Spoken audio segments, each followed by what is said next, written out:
Kemarin gua ada review Puro WPC terbaru yang katanya udah improve formula. Dan sekarang kita bedah nih varian Whey Isolate-nya yang katanya improve formula juga. Sebagus apakah produk yang satu ini? Semua akan kita bedah di video kali ini. Let's check it out.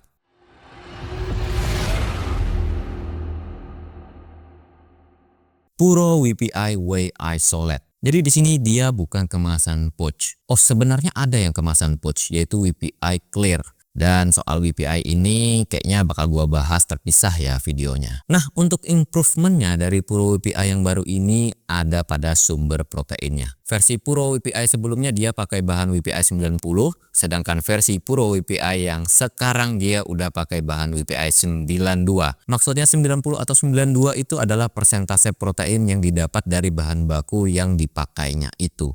Dan bahan baku Whey Isolate itu jenisnya banyak ya. Cuman gua nggak tahu nih, Puro WPI yang sekarang ini dia pakai bahan baku merek apa. Intinya dia di sini pakai bahan bakunya dari Eropa dengan kelas 92. Dan itu udah grass fed juga. Yang jadi pertanyaannya adalah, kan bahan bakunya dapat protein lebih tinggi tuh. Tapi kenapa protein yang di labelnya ini gak ada beda antara versi 90 dengan versi 92?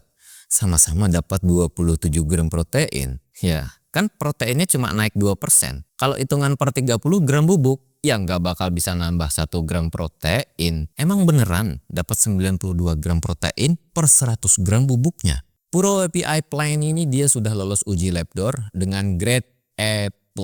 Perlu dicatat, lab door itu munculin grade produk di websitenya itu berbatas waktu. Biasanya sih cuma 1 tahun terus bakal expired.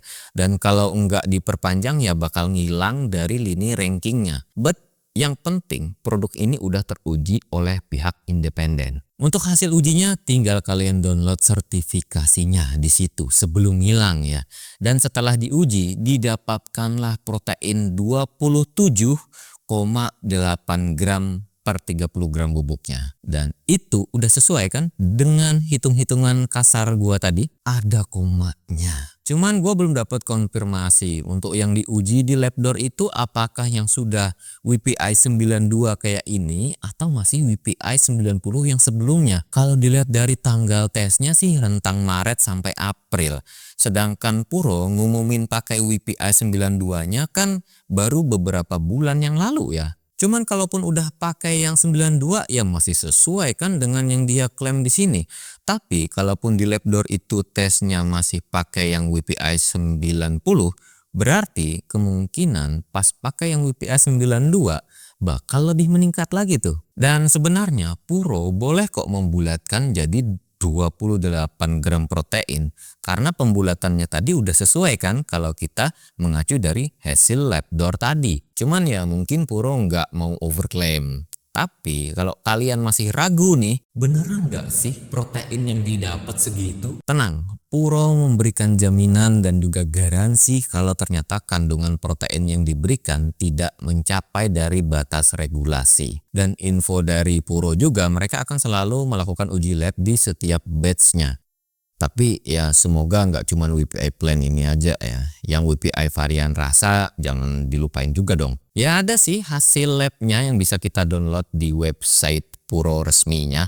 Cuman itu yang versi 2021. Semoga bisa diupdate lagi. Karena katanya WPI varian rasa juga pakai jenis WPI 92 juga. Nah untuk harganya gua udah ada list dari Puronya di sini.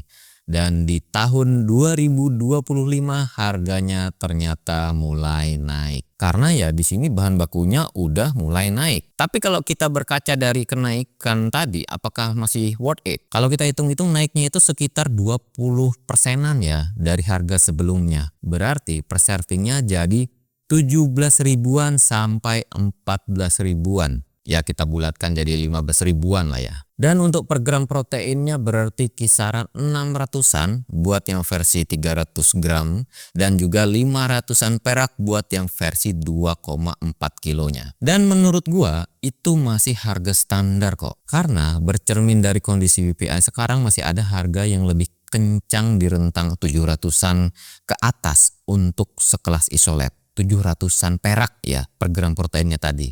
Tapi ya gue nggak bisa bilang murah juga karena pasti ada whey yang lebih murah dari ini. Tapi di sini Puro memainkan peran kualitas di setiap produknya. Tapi menurut kalian bagaimana? Dengan kenaikan harganya tadi apakah Puro WPI ini tetap worth to buy? Tulis pendapat kalian di kolom komentar di bawah. Di sini karena kita membahas yang varian plain, maka akan kita buat yang varian plain juga. Di sini bubuknya itu halus banget ya, dan pas kita shake busanya itu melimpah.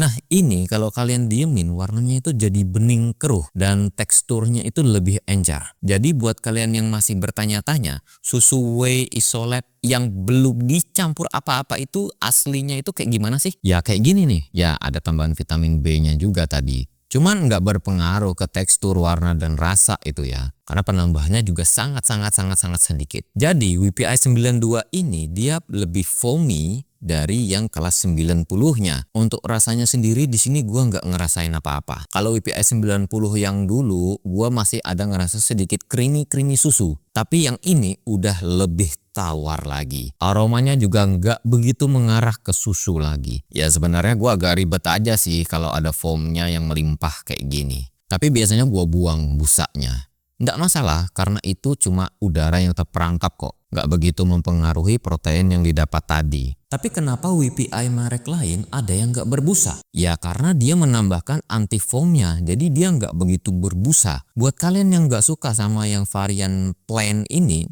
ya bisa kalian pilih varian yang ada rasa-rasanya. Cuman di situ proteinnya itu lebih rendah daripada yang versi plainnya. Karena ada peran creamer di situ, perisa sintetiknya, dan juga pemanis buatannya. Kalau gua biasanya WPI plain ini gua jadiin Profi Americano di mix sama WPI plain. Jadi aroma kopinya tetap kuat di situ. Cuman ya kalau yang belum terbiasa agak enak aja sih. Kalau kalian sendiri udah ada yang pernah beli WPI plainnya ini dan biasanya disajikan seperti apa? Apa langsung minum? Atau kalian sajikan dengan suasana yang berbeda? Bisa kalian tulis ide-ide menarik kalian di kolom komentar di bawah ya. Buat kalian yang belum sanggup beli versi WPI-nya ini, ya jangan dipaksa.